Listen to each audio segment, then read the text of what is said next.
જય શ્રી કૃષ્ણ વિદ્યાર્થીઓ, આજે આપણે ધોરણ 7 વિષય વિજ્ઞાન ચેપ્ટર નંબર 12 વનસ્પતિમાં પ્રજનન. હવે એ જે પોઈન્ટ છે લેસન એમાં આજે આપણે જે શીખવાના છે એ પહેલા જોઈ લઈએ. તો એમાં છે કણિકા સર્જન, એના પછીનું અવખંડન, પછી છે બીજાણુ સર્જન, લિંગી પ્રજનન, પરાગનયન, ફલન, ફળ અને બીજ નિર્માણ, અને પછી છે બીજ ફેલાવવો. તો આટલા પોઈન્ટ છે આજે આપણે કરવાના છે એટલે આપણું ચેપ્ટર છે એ પૂર્ણ થશે.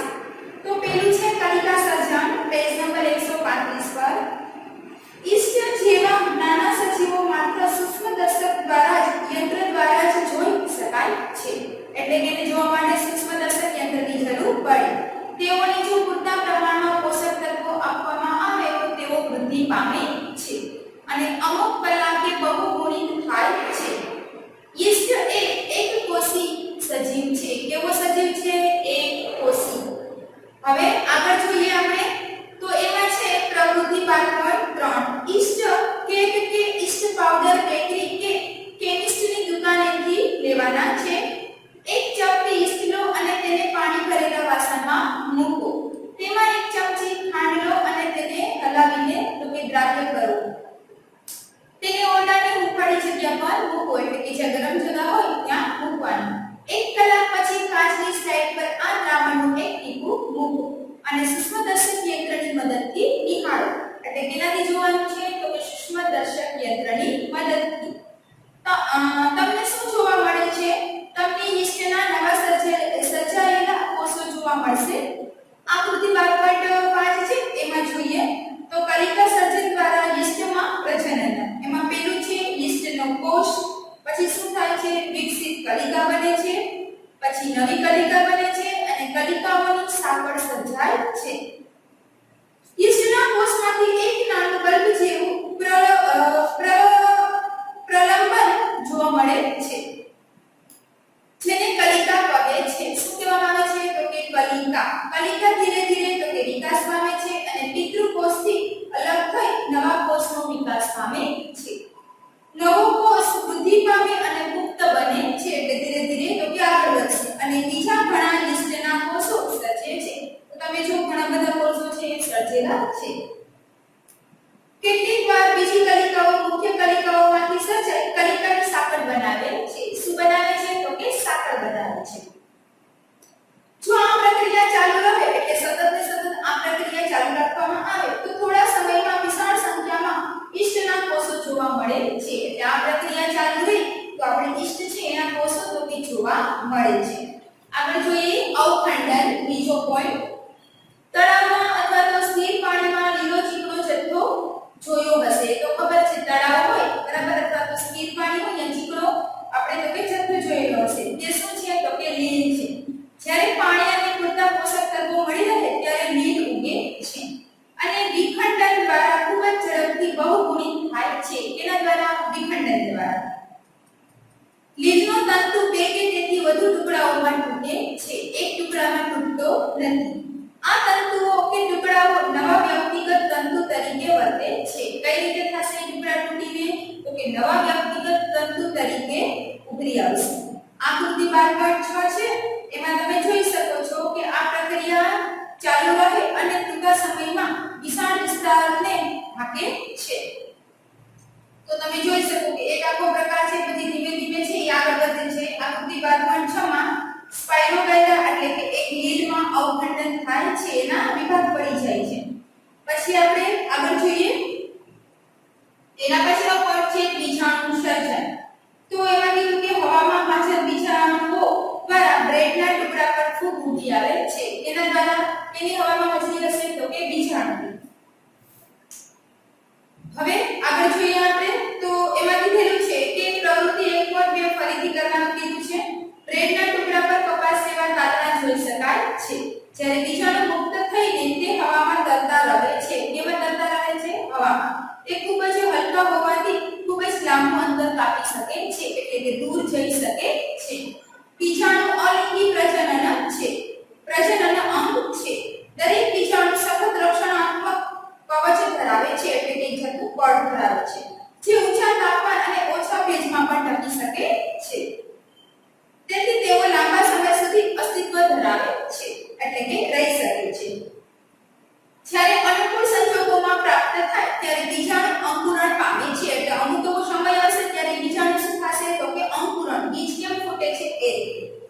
અને એક નવા સજીવ તરીકે વિકસે છે.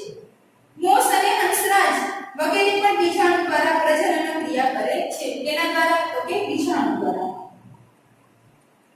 આકૃતિ તમે પાઠમાં જોઈ શકો છો. બીજાણુધાની બીજાણુનું સર્જન કરતું અંગ.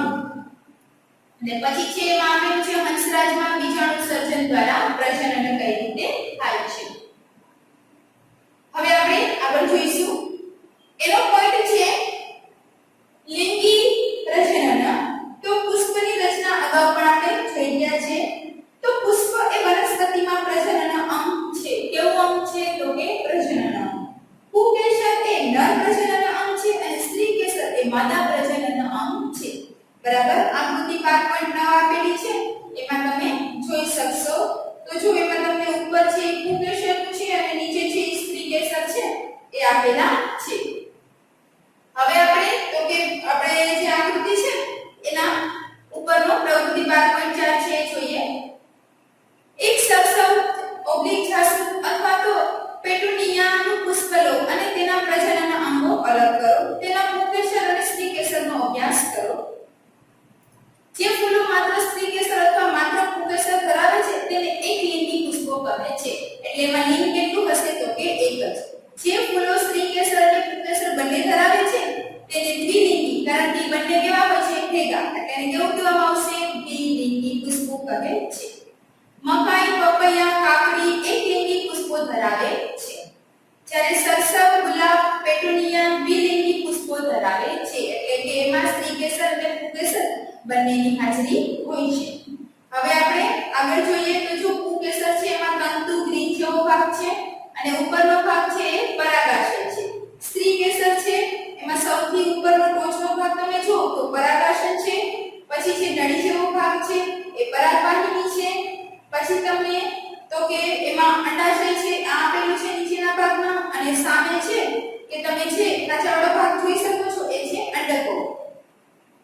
પછી આગળ જોઈએ બંને નર અને માદા એકલિંગી પુષ્પો એક જ અથવા જુદા જુદા છોડ પર હોઈ શકે. ઈ એક છોડ પર હોય અથવા તો જુદા જુદા છોડ પર હોઈ શકે છે. આગળ જોઈએ આકૃતિ 9.1 પરાગાશય પરાગરજ ધરાવે છે જે નર જન્યુઓ ઉત્પન્ન કરે છે. શું ઉત્પન્ન કરશે? એમાં તો કે નર જન્યુ. સ્ત્રી કેસર એ પરાગાશય, પરાગવાહિની અને અંડાશય ધરાવે છે. અંડાશય એક કે વધુ અંડકો ધરાવે છે. એમાં તમે જોઈ શકો છો આકૃતિમાં. હવે આગળ કીધું છે કે માદા જન્યુ અથવા તો અંડકોષો અંડકમાં ઉત્પન્ન થાય છે. એટલે માદા જન્યુ હશે, માદા જન્યુમાં અથવા તો અંડકોષ છે એમાં તો કે ઉત્પન્ન થશે. પછી આકૃતિ 12.9b એટલે કે સ્ત્રી કેસર છે એમાં તમે જોશો તો લિંગી પ્રજનનમાં એક નર જન્યુ હશે અને એક કેવું હશે? માદા જન્યુ. ભેગા મળીને એક શું થશે? ફલિતાંડ બનાવે છે. હવે એના પછીનો પોઈન્ટ જોઈએ પરાગનયન. સામાન્ય રીતે પરાગરજ સખત રક્ષણાત્મક કવચ ધરાવે છે. કેવું હોય છે એનું કવચ? તો કે સખત, જે તેને સુકાઈ જતા અટકાવે છે, કે સૂકું થવા દેતું નથી. પરાગરજ હલકી હોવાને કારણે તે સરળતાથી પવન અથવા તો પાણી દ્વારા વહન પામે છે. જીવજંતુઓ પુષ્પોની મુલાકાત લે છે. અને આગળ આપણે જોઈએ પેજ નંબર 138 ઉપર તેઓના શરીર પર પરાગરજ લઈને જાય છે. કેટલીક પરાગરજ તે જ પ્રકારના પુષ્પોના પરાગાસન પર સ્થાપિત થઈ જાય છે. એટલે અમુક છે એ પરાગરજ છે એ શું કરશે? તે જ પ્રકારના પુષ્પો હશે એમાં પરાગાસન પર સ્થાપિત થઈ જશે, એટલે કે એની ઉપર આવી જશે. પરાગાશયમાંથી પરાગરજનું પરાગાસન તરફનું વહન પરાગનયન કહેવામાં આવે છે. શું થશે? તો કે પરાગાશયમાંથી પરાગરજ છે એનું પરાગાસન તરફનું છે એ તો કે વહન પામશે. એ વહન પામવાની જે ક્રિયા છે એને પરાગનયન છે કહેવામાં આવે છે. જો તે જ પુષ્પ પર પરાગરજ પરાગાસન પર સ્થાપિત થાય તો તેને સ્વપરાગનયન કહે છે. સ્વ એટલે જાતે. એટલે શું કીધું કે તે જ પુષ્પ હોય એના ઉપર પરાગરજ છે ઈ પરાગાસન પર સ્થાપિત થઈ જાય તો એને સ્વ પરાગનયન છે ઈ કહે છે. એક પુષ્પની પરાગરજ તે જ છોડના બીજા પુષ્પ અથવા તો તેના જેવા અન્ય છોડના પુષ્પોના પરાગાસન પર સ્થાપિત થાય તો તેને પરપરાગનયન કહેવામાં આવે છે. એટલે કે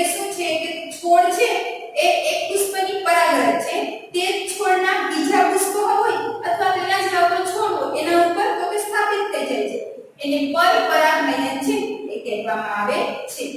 હવે તમે આકૃતિ 12.10a અને 12.10b માં જો તો તમને આપેલું છે એમાં કે ભાઈ પેલો ભાગ છે એ અંદરનો છે અંડકોષ છે. એના પછી b માં તો કે પરાગનલિકા છે જે નળી જેવો ભાગ છે. અંકુરિત છે પરાગરજ છે જે બ્લેક કલરનું છે. અને પછી તો કે અંદરના ભાગમાં છે ફલિતાંડનું નિર્માણ થાય છે. આકૃતિ 12.11 છે તેની છે ફલન એટલે કે ફલિતાંડનું નિર્માણ થાય છે. પછી આપણે આકૃતિ 12.10 છે એમાં આગળના પેજ પર જોશો તો એમાં તમને જો તો કે જે બે પુષ્પો આપેલા છે પુષ્પોમાં પરાગનયન છે તો શું છે પરાગાશય છે ગ્રીન કલરનું. પછી તો કે પરાગરજ છે એ આપેલું છે જે તમને બળ જેવું દેખાશે. પછી પરાગાશય છે અને પરાગાશય છે એ ભાગ છે આપેલા છે એમાં પેલું છે સ્વપરાગનયન અને બીજું છે પરપરાગનયન. હવે એના પછીનો આ જે પોઈન્ટ છે એ છે ફલન. જન્યુઓના સંયુગ્મનથી રચાતા કોષને ફલિતાંડ કહે છે. એનાથી તો કે જન્યુઓના નર જન્યુ અને માદા જન્યુ એટલે કે ફલિતાંડ બનવા માટે તેનું સંયુગ્મન થવાની ક્રિયાને ફલન કહે છે એટલે કે ફેલાશે. આકૃતિ 12.11 છે એમાં તમે જોઈ શકો ફલનની છે આકૃતિ આપેલી છે. પછી કીધું છે ફલિતાંડ ત્યારબાદ ભ્રૂણમાં વિકસે છે. એ ફલન થાય અને ફલિતાંડ થશે અને પછી તો કે ભ્રૂણ છે એમાં વિકસશે. તો તમને આકૃતિ 12.12 છે એમાં પણ તમને સફરજનનો એક ઊભો છેદ આપેલો છે અને એક તો કે બદામની આકૃતિ b માં આપેલી છે. હવે એના પછીનું છે ફળ અને બીજ નિર્માણ. તો ફળ કઈ રીતે બને છે અને બીજનું નિર્માણ છે કઈ રીતે થાય છે. ફલન પછી અંડાશય ફળમાં પરિણમે છે. ફલન થયા પછી તો કે શું થશે તો કે અંડાશય છે એ તો કે ફળ સ્વરૂપે આવશે અને પુષ્પના બીજા ભાગો ખરી પડે છે. ફળ એ પાકી ગયેલું એટલે કે પરિપક્વ પામેલું અંડાશય છે. ફળ કેવું છે તો કે પાકેલું. પછી છે અંડકોમાંથી બીજ નિર્માણ પામે છે. જે બીજ રક્ષણાત્મક બીજાવરણમાં ભ્રૂણ ધરાવે છે. એ જે રક્ષણાત્મક હશે બીજાવરણ એમાં તો કે ભ્રૂણ છે એ ધરાવશે. કેટલાક ફળો માંસક અને રસાળ હોય છે જેવા કે કેરી તો એમાં જોઈ શકો કે રસ હોય અને માંસ પણ હોય. સફરજન છે નારંગી છે. કેટલાક ફળો કઠણ એટલે કે શુષ્ક હોય છે જેવા કે બદામ અખરોટ. આકૃતિ 12.12 છે એમાં તમે a ને b છે એના દ્વારા જોઈ શકો છો. એના પછી છે બીજ ફેલાવો. કુદરતમાં એક જ પ્રકારના પુષ્પો જુદી જુદી જગ્યાએ ઉગે છે. પ્રકાર એક જ હોય પણ ઉગવાના છે એ કેવી જગ્યા છે જુદી જુદી. કારણ કે બીજ જુદી જુદી જગ્યાએ ફેલાય છે. એનો ફેલાવો ક્યાં થશે જુદી જુદી જગ્યાએ. ક્યારેક તમે જંગલ કે ખેતર કે બગીચામાં ચાલતા હો ત્યારે કેટલાક બીજ અથવા તો ફળો તમારા કપડાને ચોટે છે. તો આ શા માટે છે બીજ આપણા કપડાને ચોટે છે એ આપણે જાણવાનો પ્રયત્ન કરીએ.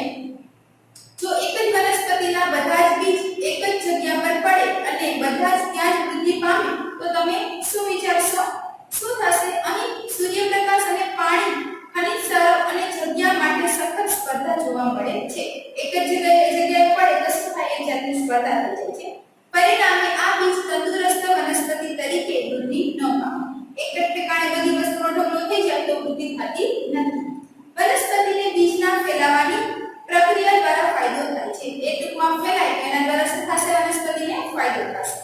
તે વનસ્પતિ અને કુંપળોમાં સૂર્યપ્રકાશ એટલે કે વનસ્પતિ એના કુંપળો જેમાં સૂર્યપ્રકાશ પાણી અને ખનિજ ક્ષારોની સ્પર્ધા અટકાવે છે. તેની જે અંદર જે સ્પર્ધા હશે એને શું કરી નાખશે અટકાવી દેશે. તે વનસ્પતિને નવી વસાહતોમાં બહોળો ફેલાવો કરવાની તક આપે છે. એટલે પછી તે જુદી જુદી જગ્યાએ છે એનો તો કે ફેલાવો થશે. એના પછી છે બીજ અને ફળો એ પવન તથા પાણી અને પ્રાણીઓ દ્વારા વનસ્પતિથી દૂર લઈ જવાય છે. કોને તો કે બીજ અને ફળો. પાંખોવાળા બીજ જેવા કે સરગવો અને મેપલ એક જાતનું વૃક્ષનું નામ છે. મેપલ આકૃતિ 12.13a અને બી ઘાસના હલકા બીજ અથવા તો રોમમય બીજ આમ એટલે કે મદારના અને સૂર્યમુખીના રોમમય ફળો આકૃતિ 12.14 એ બી ને પવન દ્વારા દૂર દૂર સુધી લઈ જવાય છે. આ બધા ક્યાં જશે પવન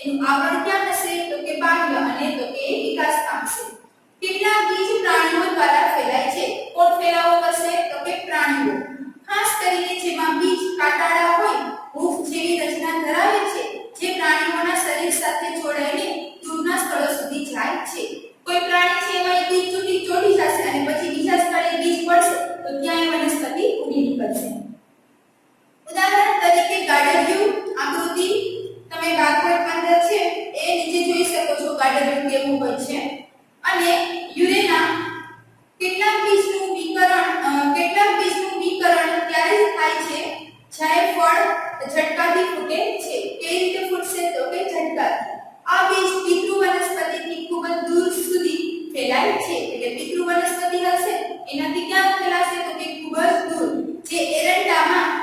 જે એરંડા અને બાલ્સમ માં જોવા મળે છે એટલે તમે આ જે છે દૂર સુધી ફેલાશે એ કેમાં જોવા મળશે તો કે એરંડા અને બાલ્સમ બરાબર આ એક વનસ્પતિ છે એમાં જોવા મળશે